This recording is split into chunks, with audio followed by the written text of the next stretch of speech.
Bismillahirrahmanirrahim. Assalamualaikum warahmatullahi taala wabarakatuh. Salam sejahtera dan salam perpaduan buat seluruh rakyat Malaysia. Pakcik Makcik Oto Arung, ada berita politik yang sangat-sangat panas, yang sangat-sangat mengejutkan daripada Mahkamah Tinggi negara Malaysia. Sebentar tadi, Hakim Mahkamah Tinggi Kuala Lumpur telah memutuskan dan mengumumkan kemenangan yang di-Pertuan Agong dalam satu saman sivil yang difailkan oleh pemimpin-pemimpin PKR, DAP dan Amanah yang menentang proklamasi darurat yang telah diisytiharkan oleh Kerajaan Tan Sri Muhyiddin Yassin dan Kerajaan Agong di Putrajaya. Untuk makluman lebih 32 juta rakyat Malaysia, Hakim Mahkamah Tinggi Kuala Lumpur telah memutuskan dan menolak saman sivil oleh 2 orang ahli parlimen dan seorang ahli DUN Parti Pakatan Harapan dalam Mahkamah Tinggi Kuala Lumpur hari ini, yang mana hakim tersebut menyatakan secara muktamad pengisytiharan proklamasi darurat oleh Yang di-Pertuan Agong adalah sah di sisi undang-undang dan Perlembagaan Persekutuan Malaysia. Malah, yang paling memalukan pemimpin-pemimpin Pakatan Harapan adalah keputusan proklamasi darurat di bawah ordinan darurat yang telah dikuatkuasakan oleh Kerajaan Tan Sri Muhyiddin Yassin dan Kerajaan Perikatan Nasional sehingga hari ini sememangnya tidak boleh dibatalkan kerana pengisytiharan darurat itu adalah menepati Perkara 150/8 dalam Perlembagaan Bertulis Tertinggi Negara Malaysia, Pakcik Makcik. Tambahan juga, Ketua Hakim Mahkamah Tinggi Kuala Lumpur memberi kemenangan kepada Kerajaan Agong hari ini dan memberi kekalahan kepada pemimpin-pemimpin Pakatan Harapan bahawa tidak ada apa-apa alasan yang boleh diberikan oleh pemimpin-pemimpin DAP, PKR dan Amanah yang terus menolak pengisytiharan darurat dalam institusi kehakiman negara. Sememangnya, Hakim Mahkamah Tinggi Kuala Lumpur sebentar tadi telah memutuskan bahawa proklamasi darurat yang telah diumumkan oleh Kebawah-Duli Yang Maha Mulia Sultan Yang di-Pertuan Agong Al-Sultan Abdullah Riayatuddin Al-Mustafa Billah Shah di Istana Negara Kuala Lumpur bulan lalu sememangnya tidak boleh dicabar oleh pemimpin-pemimpin DAP, PKR dan Amanah. Ini adalah satu kekalahan yang sangat-sangat memalukan kepada pemimpin-pemimpin dalam Pakatan Harapan yang tidak tahu menghormati kuasa Yang di-Pertuan Agong dalam pengisytiharan proklamasi darurat yang selari dengan Perkara 150 Perlembagaan Bertulis Negara Persekutuan Malaysia. Ini membuktikan bahawa Perkara 150 Perlembagaan Persekutuan Malaysia itu adalah konstitusional, adalah berperlembagaan, adalah mengikut prinsip rule of law dan mengikut prinsip the supremacy of federal constitution. Saya Jufazli Syahmat sebagai penganalisis politik bebas sudah menyatakan perkara ini beberapa bulan lalu bahawa sememangnya pengisytiharan darurat oleh Kerajaan Agong di bawah kepimpinan Tan Sri Muhyiddin Yassin dan Perikatan Nasional sememangnya absah, sememangnya sah di sisi undang-undang dan Perlembagaan Persekutuan Malaysia. Malah, pengisytiharan darurat itu sememangnya secara konklusif, secara tuntas, secara muktamad tidak boleh dipertikaikan, tidak boleh dicabar dalam mana-mana peringkat Mahkamah Negara Persekutuan Malaysia, Pakcik Makcik Oto Arung. Saya ingin meminta ahli-ahli parlimen pembangkang, ahli-ahli DUN pembangkang dalam Pakatan Harapan untuk berhenti menghina kuasa Yang di-Pertuan Agong dalam pengisytiharan proklamasi darurat ini di dalam negara demokrasi berparlimen Malaysia dan raja berperlembagaan. Sebelum ini, semakan kehakiman oleh Datuk Seri Anwar Ibrahim juga turut ditolak oleh Mahkamah Malaysia, yang mana Anwar Ibrahim dikatakan tidak mempunyai locus standi untuk mencabar kuasa Perdana Menteri ke-8 Malaysia Tan Sri Muhyiddin Yassin yang telah menasihatkan Yang di-Pertuan Agong untuk mengisytiharkan proklamasi darurat di musim krisis COVID-19 global dalam negara Malaysia. Di samping itu juga, ada ramai lagi pemimpin-pemimpin ahli parlimen yang turut memfailkan saman sivil ke atas Yang di-Pertuan Agong, yang dianggap saman itu adalah tidak berperlembagaan dan tidak mengikut undang-undang serta melanggar prinsip rule of law dalam Perlembagaan Persekutuan Malaysia.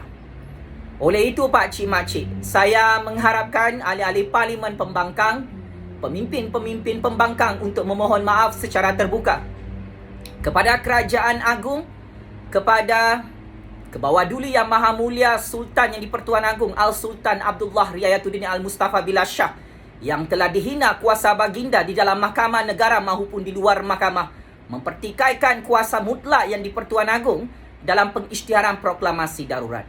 Dari segi sentimen politik, dari segi fakta perundangan negara, kekalahan DAP, PKR dan Amanah dalam Mahkamah Tinggi Kuala Lumpur hari ini merosakkan dan menghancurkan reputasi pakatan politik mereka di hadapan lebih 32 juta rakyat Malaysia.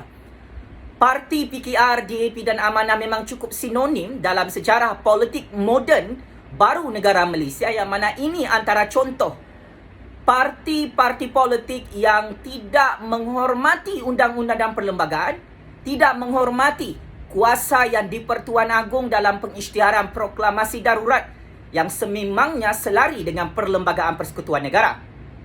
Paling memalukan Pakatan Harapan juga, kekalahan saman sivil hari ini di tangan Yang di-Pertuan Agong mengukuhkan lagi bahawa Ketua Negara Persekutuan Malaysia, iaitu Yang di-Pertuan Agong, tidak boleh dicabar kuasa baginda dalam pengisytiharan proklamasi darurat dalam Mahkamah Malaysia, Pak Cik Makcik.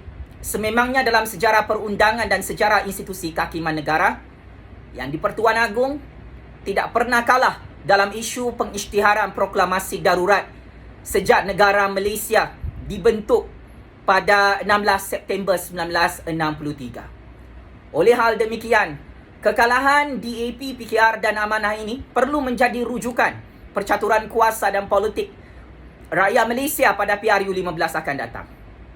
Kita tidak mahu memilih parti PKR, DAP dan Amanah pada PRU 15 kerana tidak tahu menghormati sistem raja berperlembagaan Malaysia dan sistem demokrasi berparlimen Malaysia, yang mana di sisi undang-undang dan perlembagaan persekutuan negara memperuntukkan kuasa Yang di-Pertuan Agong mempunyai kuasa mutlak untuk mengisytiharkan darurat demi keselamatan nyawa rakyat di musim darurat COVID-19 global ini, Pak Cik Makcik. Ini adalah perkara asas untuk semua ahli parlimen dan ahli DUN yang menjadi penggubal undang-undang dalam institusi parlimen negara dan institusi Dewan Undangan Negeri di seluruh negara, yang mana pemimpin-pemimpin PKR, DAP dan Amanah ini sememangnya buta undang-undang, buta perlembagaan negara Malaysia. Mereka tidak layak untuk menjadi ahli parlimen negara, mereka tidak layak untuk menjadi ahli DUN dalam negara Malaysia, kerana mereka inilah contoh pemimpin PKR, DAP dan Amanah dalam Pakatan Harapan yang tidak mahu membaca undang-undang tentang kuasa Yang di-Pertuan Agong dalam proklamasi darurat di musim COVID-19 global. Ini membuktikan ahli-ahli parlimen DAP, PKR dan Amanah, ahli-ahli DUN dalam Pakatan Harapan, tidak layak untuk menjadi pemimpin dalam negara Malaysia kerana mereka tidak membaca undang-undang dan perlembagaan dalam negara ini, Pak Cik Makcik.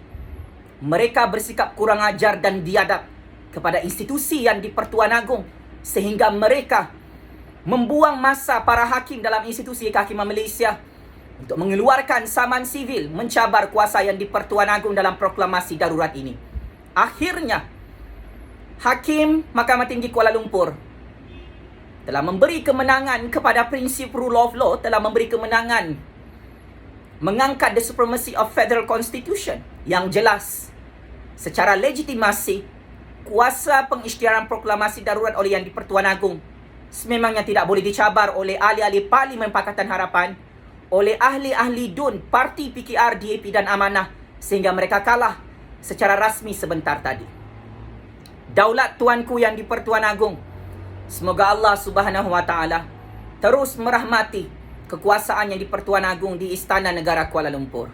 Semoga terus karar kekuasaan ke bawah duli Yang Maha Mulia Sultan yang di Pertuan Agong di Istana Negara Kuala Lumpur sebagai ketua negara, sebagai payung kepada kesejahteraan, keamanan, perpaduan dan keselamatan rakyat Malaysia di musim darurat COVID-19 global ini.